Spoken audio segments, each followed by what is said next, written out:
Welcome, guys, back to another Prowler podcast where it's always raw, uncut, and always authentic that we like to bring you guys. And tonight we're stepping off the field and kind of into a powerhouse boardroom, diving into the future of specifically Georgia sports in this case and around the Atlanta metro.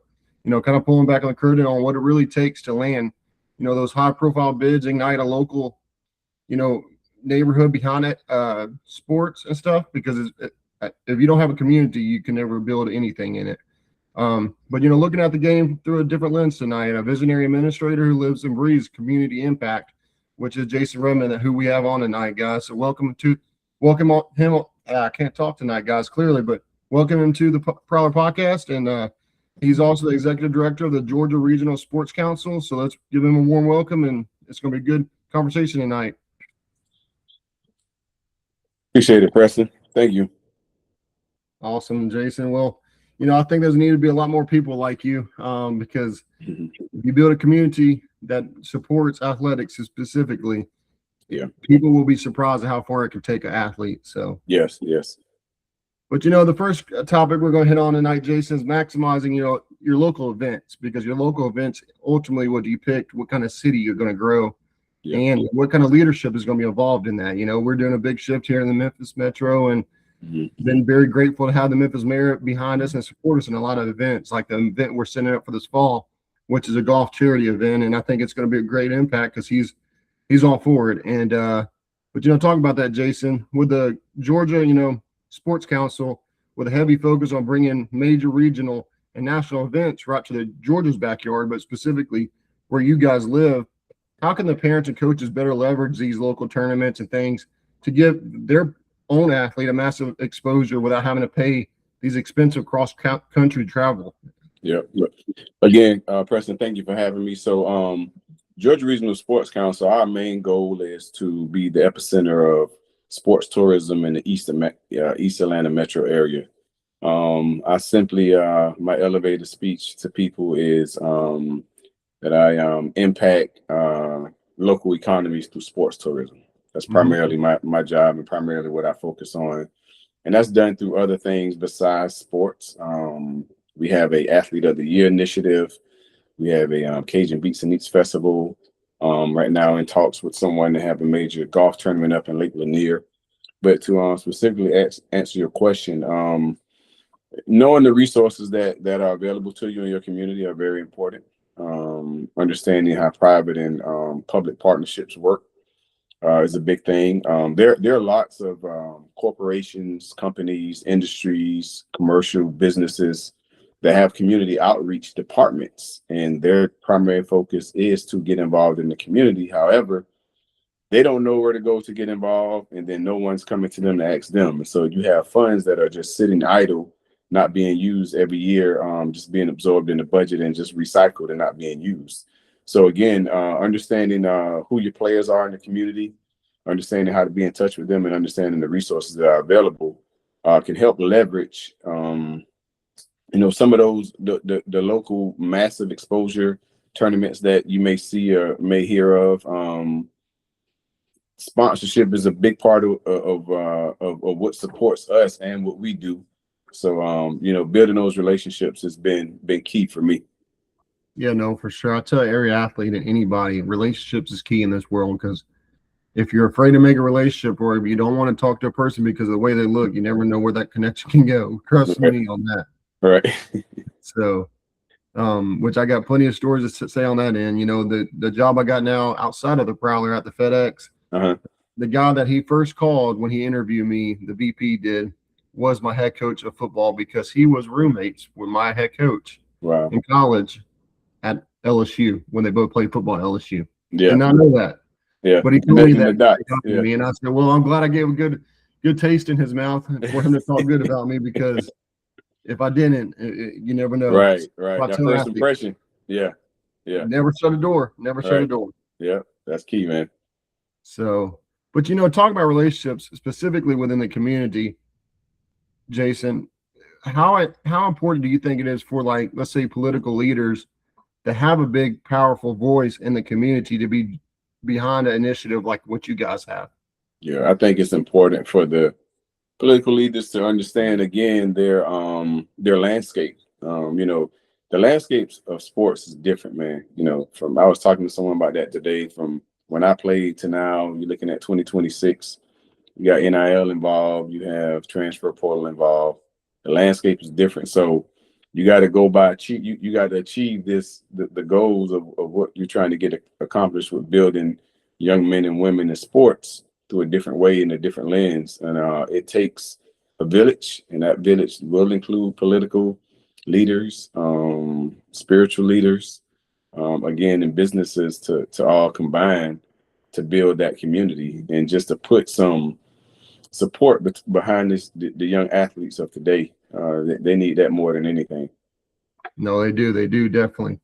And especially, you know, if a city is struggling with crime, you know, which I'm from a city that has been known for crime for years on years on years. But hey, I just want to give a shout out. The Memphis Police Department just reported this week we're 40% below the national average right now in crime. Cool. So we're doing something right in the city. But yeah, I think that's awesome. Yeah. I want to speak to what the mayor of Memphis that I had a conference with not too long ago said.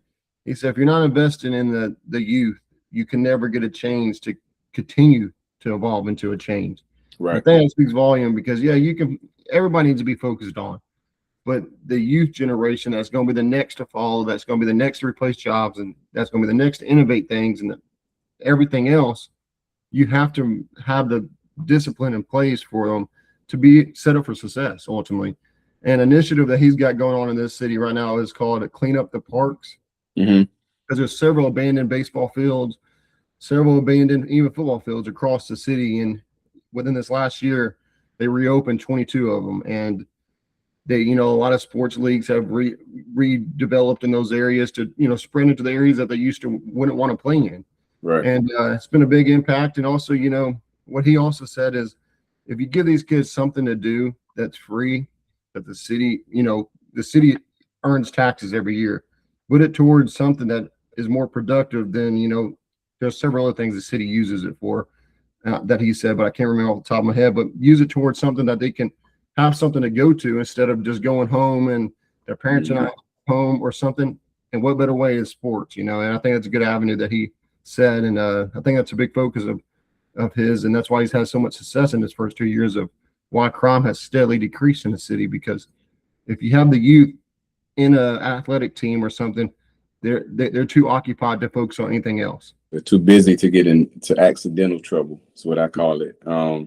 So my another hat that I wear is Parks and Recreation Director. So I've had the opportunity to be a deputy director, assistant director, and Parks is the backbone of every community. I tell people the expert in anything was once a beginner, no matter who your favorite athlete is or what level of professional sport they're playing on. They had to start somewhere. And that start is normally in Parks and Recreation, YMCA, Boys and Girls Club, and lower level programs. And so, again, to your point, being able to put the support into those programs marks the beginning of the responsible citizen that you want to see the kids grow to become.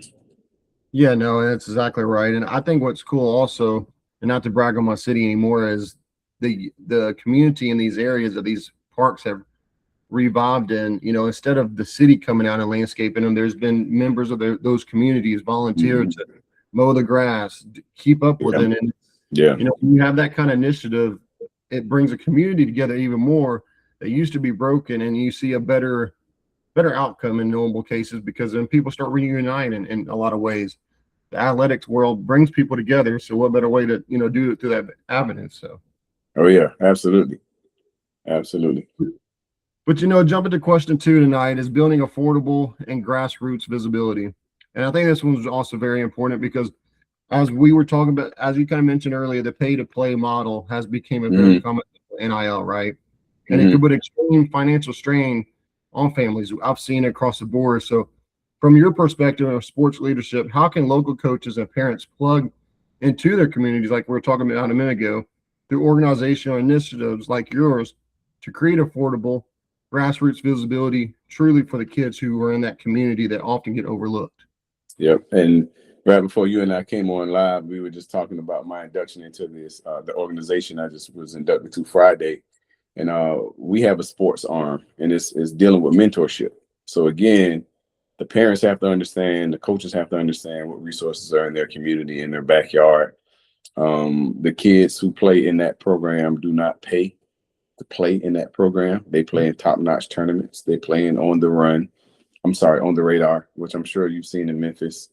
Right now we had a meeting before I got on the podcast about the NCAA live period, making sure the kids are registered correctly with that. And again, the program is does not charge the kids, but we're tasking the kids with mentorship and stewardship and making sure they understand what it is to be a young man as they're growing up in the environments that they're in. So, learning what's around you is important. I know everybody likes and loves Facebook and social media, and sometimes you have to tap in a different way. Sometimes you have to become involved. Pay attention to your announcements that's coming home in the kids' book bags or notebooks. Pay attention to the billboards that you're riding by every day as you drive from point A to point B. Watch your local board meetings. Pay attention to the local channels, your local government channel. You may see an advertisement there. And again, do some research in your area to see what mentorship programs are out there, because as we all know, sports is the key to pulling kids in. And once you're able to pull them in, you're able to see what else they're interested in and see what avenues they want to explore. Kids, with all the technology and all the other distractions that they have, may take them a little longer to figure out which road they want to travel down or what career path they want to achieve. And so being able to bring them into sport and teaching them the values about that, teamwork, being responsible for your job, being on time, and so that everyone is accomplishing the same goal. All those things, they tie into being that responsible person that we're trying to raise and we're trying to help these kids become.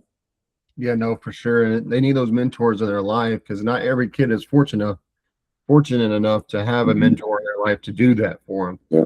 So, it's good to have people in those communities that are taking that initiative to do it, kind of like you guys are, and kind of mentor these kids through the recruiting process and through just in general of how to get visible, because it's got extremely difficult these past few years due to the transfer portal, and I think they're ruling by the NCAA that 5 years is a limit. Your eligibility, your kind of clock ticker for eligibility is 19 now, or will in this next coming year. I think that'll bring back high school recruiting to a certain extent, but we've seen high school recruiting at the Division I level, specifically Power 5, kind of fizzle away, except for those 5-stars, because if you're not a well-known 5-star, you're correct. You better start looking at the D2 route and JUCO route. Yeah, yes. You're correct. Yeah. And every year I tell athletes that I meet with, whether they sign on with our recruiting service or not, do not overlook the Division II route or the JUCO route or even NAIA route, because the NAIA, there is players every year coming out of that level that's making an impact at the Power 5 level. Yeah. If we look this past year, one of the top quarterbacks in the SEC, where did he start his career off at? D2 Ferris State. Yeah. Trinidad Chambliss. There's from Ole Miss. Yeah. So he's a good athlete too. Yeah. Oh, he's phenomenal. He's going to probably be a Heisman candidate this year. I got a feeling. So not an Ole Miss fan.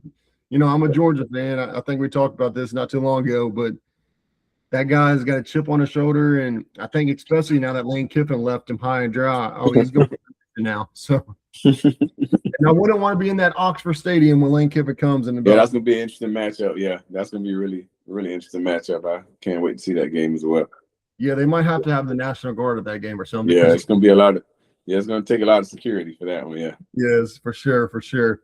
But we're going to wrap the podcast. Kind of main topic up on this question, Jason, is the strategic event selection. And I'm a big unsupporter of these big expensive showcase camps. I think they're a waste of money, honestly. That's my opinion. I know a lot of people battling me against that, but I tell all my athletes that are in my recruiting service, if you're not getting a direct invite from a coach to a camp or to a prospect camp, I am not going to tell you to go. You can do your own decisions, but I want to tell you, financially wise, do not do it, because it's just a money grab. You're just a dollar sign to them. Yeah. So with that being said, with so many expensive showcase camps out there, it's hard for families to know where to spend their money at strategically. So what is your advice to parents and coaches on how to kind of critically look at sports calendars and strategically choose the right affordable local platforms to get their athletes kind of in front of those front eyes. Yeah. I can speak to that from firsthand experience. So my younger son plays basketball. When he came out of high school, we saw those camps and said, hey, here's an opportunity. And it took me all but one camp to figure out this was a fundraiser for them. Yep. Yeah, there's a lot of, we'll show you how the D1 coaches or how the D2 coaches coach up and what they see. And yeah, that's true, but they're not looking to recruit any other kids. They just there. It's basically a big camp. For me, I focus my investment on getting my kids stronger, making sure that their academics were in order. Because I mean, if your kid can play, they can play. That's how I look at it. A kid that can play. And if you have the GPA, you can walk into a school and you may not have to pay tuition. And you want to go walk on to that team or go try out and you're an athlete, the coaches you'll be in a better position for a coach to see you. So my focus has always been, my investment has always been on my child as an individual, from getting them bigger, faster, stronger. Bigger, faster, stronger. And I coached AAU, Preston, probably about 20 years. I didn't collect a lot of money from the parents. I do feel that AAU has done some damage to the game because of the focus that they put on AAU. It's all about winning and traveling. Excuse me. But here in the Atlanta area, my team didn't travel because everybody came through Atlanta. So I think the furthest we went was Tennessee. I think we went to Carolina a couple of times and, neighboring states. But just knowing how to navigate the best opportunity for your kid is going to take some education from the parent, because everyone's situation is different, I believe. Everyone has a different vision of how they want their kid to succeed, or either that kid has a different vision of how he wants to succeed. Perfect example, my youngest son, our goal has always been overseas play. We're not trying to go D1, where we were not trying to go NBA. It's money to be made overseas. That's been the vision. So what's the best course of action to that path for us has been, making sure he has the strength, putting him in opportunities to play against heavy competition. It's a bill. I want parents to understand that. Like, it's not, add water and mix and you got this solution. It's a bill. And parents really need to understand that, and that's why you see so much of the transfer portal. The transfer portal is really a result of what's going on with AAU, high school. Like, kids get and parents get dissatisfied to say, let's move the kid, instead of having the kid go through those growing pains and understanding what a little adversity looks like. So yeah, stay focused, choose your path and stick to it. You're going to get some hard times and it's not all going to go right, but, teach that kid how to push through the adversity to get to their desired goal. Yeah, no, I agree 100% with it on that. And, you kind of hit it right on the head. And, when I launched the Prowler about 4 years ago, did in a very slow start, but this past year, I recognize there's two gaps that a lot of recruiting services, and I don't want to be known as a recruiting service, but that's what I'm categorized as. But they don't invest in the player itself. They just invest in the dollar signs that they can pay him.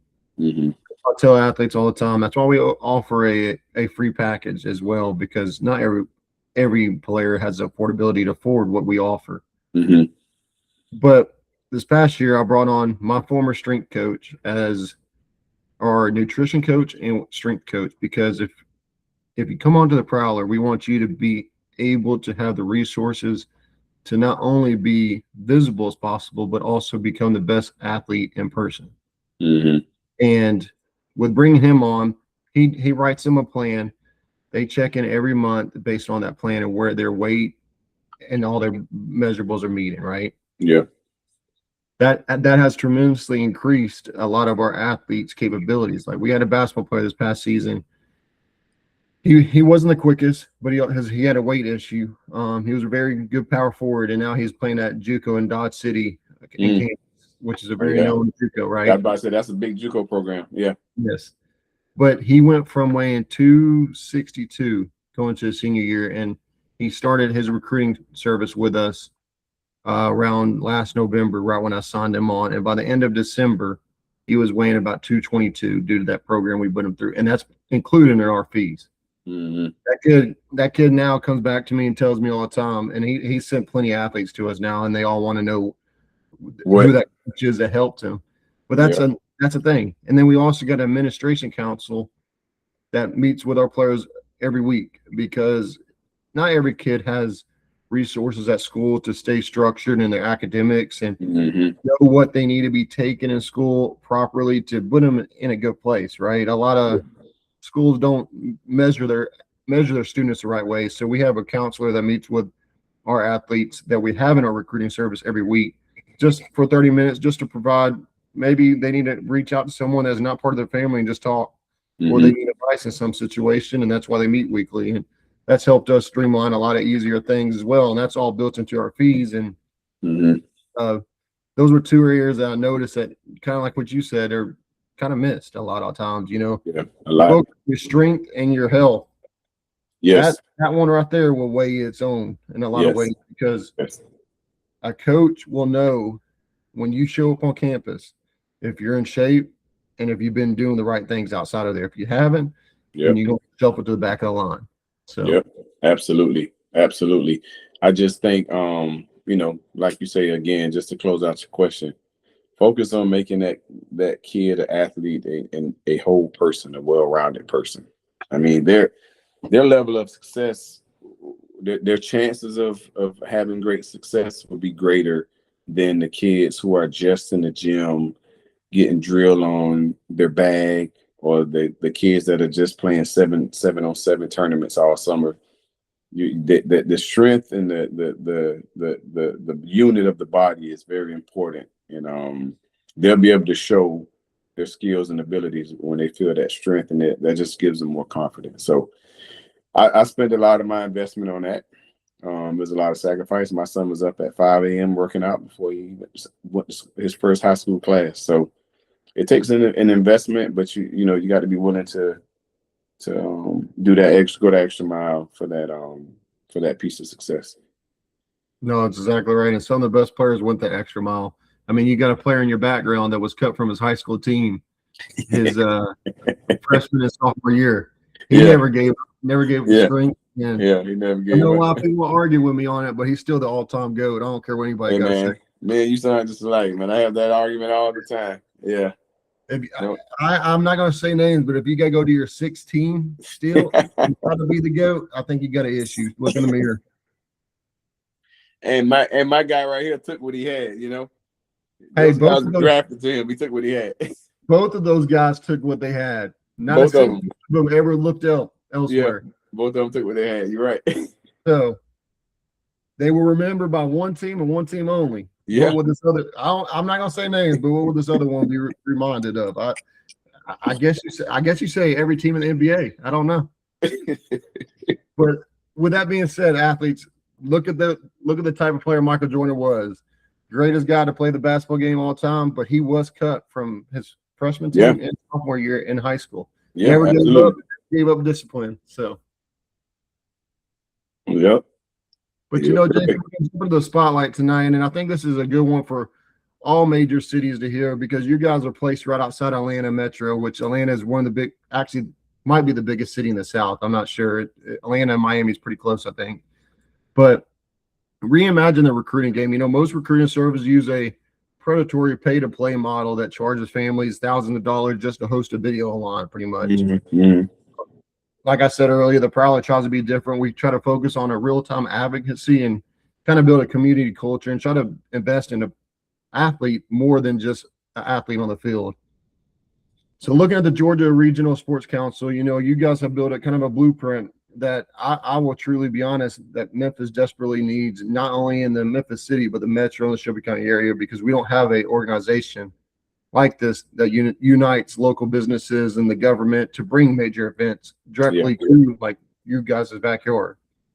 So with that being said, Jason, seeing how you guys leverage corporate and community partnerships to host these events, what are the first critical steps a city like Memphis and other major cities should take to kind of build a similar affordable ecosystem that is open to athletes for affordability reasons? Yeah, it's a great question. My suggestion to the metro areas is sit down at the table and have the conversation.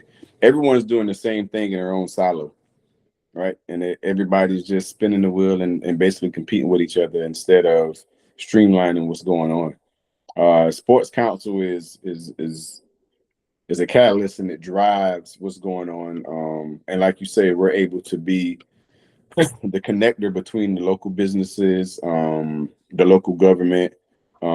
I hate to use the word concierge, but in short, it's concierge service. We hosted a HBCU tournament in February for girls fast pitch softball, and we hosted it in a neighboring county from where I live. And when they came in, the restaurant discounts were already settled. They knew what they were getting. The hotel discounts were already settled. They knew what they were getting. Having that sports council to be that catalyst for them made their trip easy, made their trip better. Took a lot of the footwork out of what the coaches had to do coming into an area that they're not familiar with. So I think that helps a lot. That will attract a lot of different organizations to your area. It will attract a lot of different teams to your area. If all they have to do is pick up the phone and call one person to get everything lined up for them, I think that's a no-brainer. So I would say, to any metro area, have the conversation, utilize your resources. One thing that we are working on, Preston, is bringing a top-notch facility to the area. One that, indoor and outdoor facility to get some of these larger organizations into the area. I'm working with a group that shows on ESPN to get them here next year for a weekend tournament. That group brings $2 million to the local economy on a Friday, Saturday, and Sunday. So, I mean, it's just that simple. Sports is an $11.5 billion a year business. Look at what's going on right now in the United States and in Canada and Mexico, the World Cup. So, I mean, sports is life. It has been for me, at least, since I've been a kid. And you mentioned earlier things that bring people together. And I always say it's sports, music, and cars.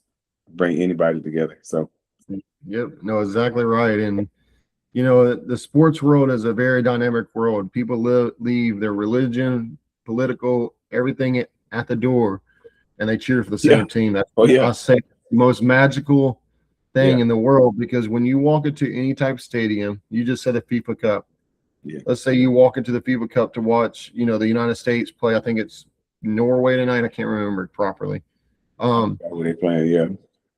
But when those fans walk in there, they're going to be from all different backgrounds, everything else.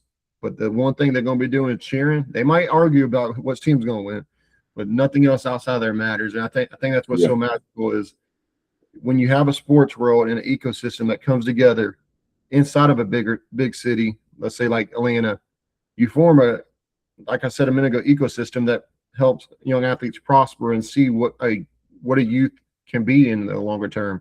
Mm-hmm. And not only does that build a better person, but it builds better career opportunities for that person. And I think that's a big hitter. And, you were also talking about building a sports facility. Well, here in Memphis, I was very proud of them. And I hated it that they built it right after I graduated high school because we didn't have something like this.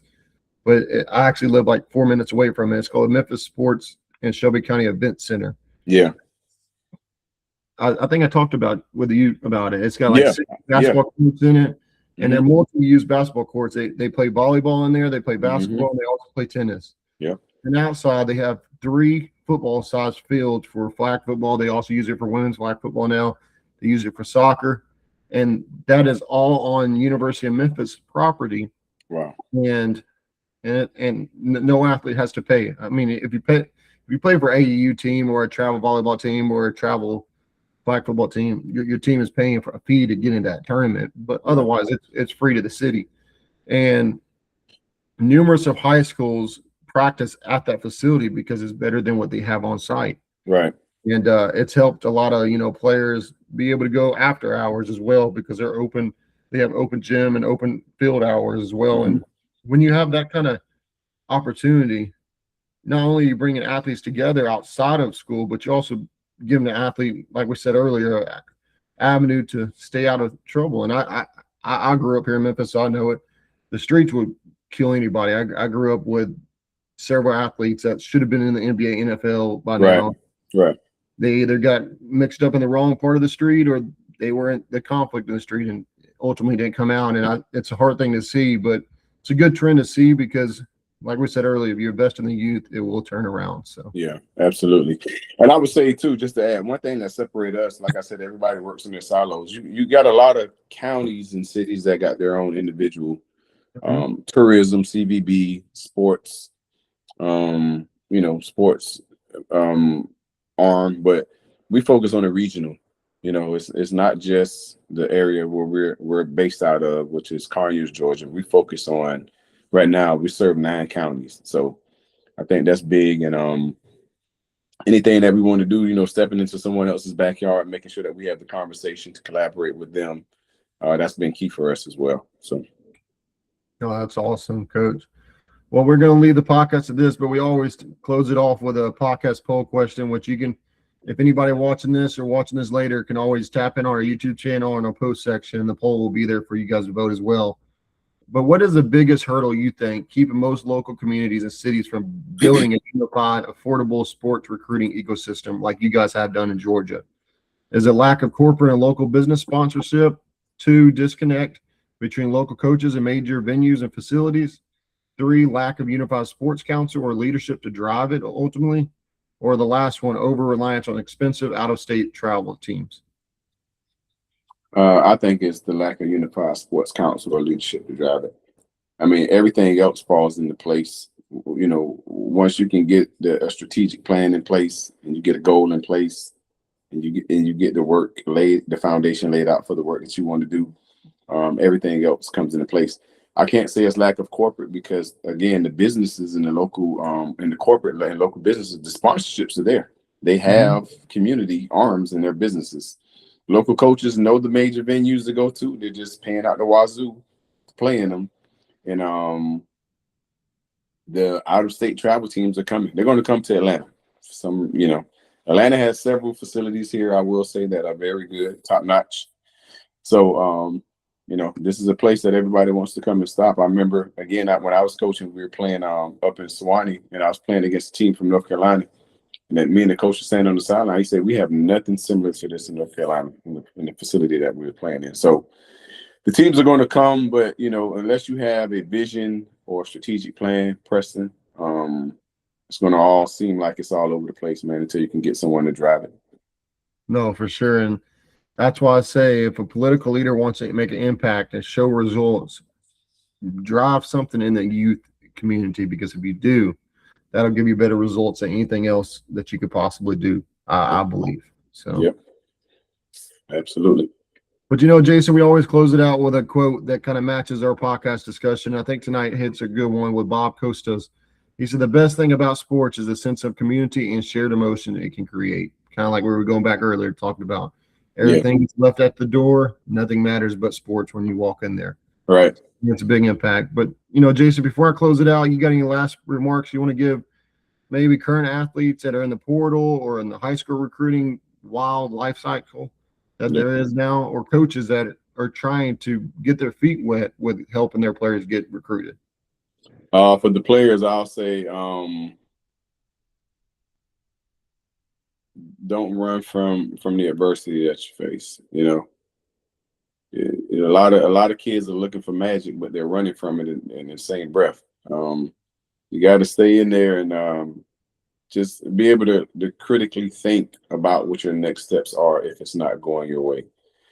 For the coaches who are looking to recruit these athletes, I would say get back to the grassroots of recruiting. We've gotten spoiled with the digital, with the X and the Instagram. Put eyes on kids, invite them up. I mean, if you have 5 kids that you're looking at, invite all of them up at the same time. so you can take a good look at everybody at once. Again, get with local sports councils that are in your area. We're looking at doing an event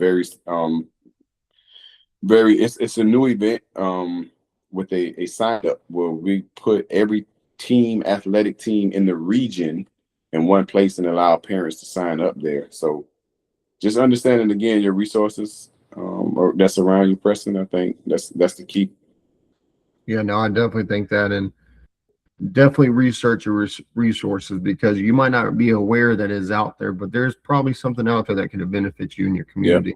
Yeah. And until you put your own legwork in, you can't expect it to always find you, is what I tell athletes as well. Yeah. So. Yep. Absolutely. But Jason, thank you for coming on the podcast. It's been an incredible episode as always on the Prowler Podcast, and massive thanks to Jason Redmond for coming on from Georgia Regional Sports Council, for helping us pull back the curtain on what it truly means to be a leader, connector, and catalyst for our youth in our community. And if tonight didn't prove anything else, it's that sports are just about a game, and they are the economic and cultural heartbeat of our cities typically. Mm-hmm. Recruiting shouldn't be an expensive luxury when local business, education, and sports leadership unite, because our own backyards become the ultimate launch pad for the next generation of our youth. And I'll leave it at that, guys. And the Prowler is always raw, real, and unfiltered. So we'll see you guys next week, and always tap and subscribe to us. Thanks, man.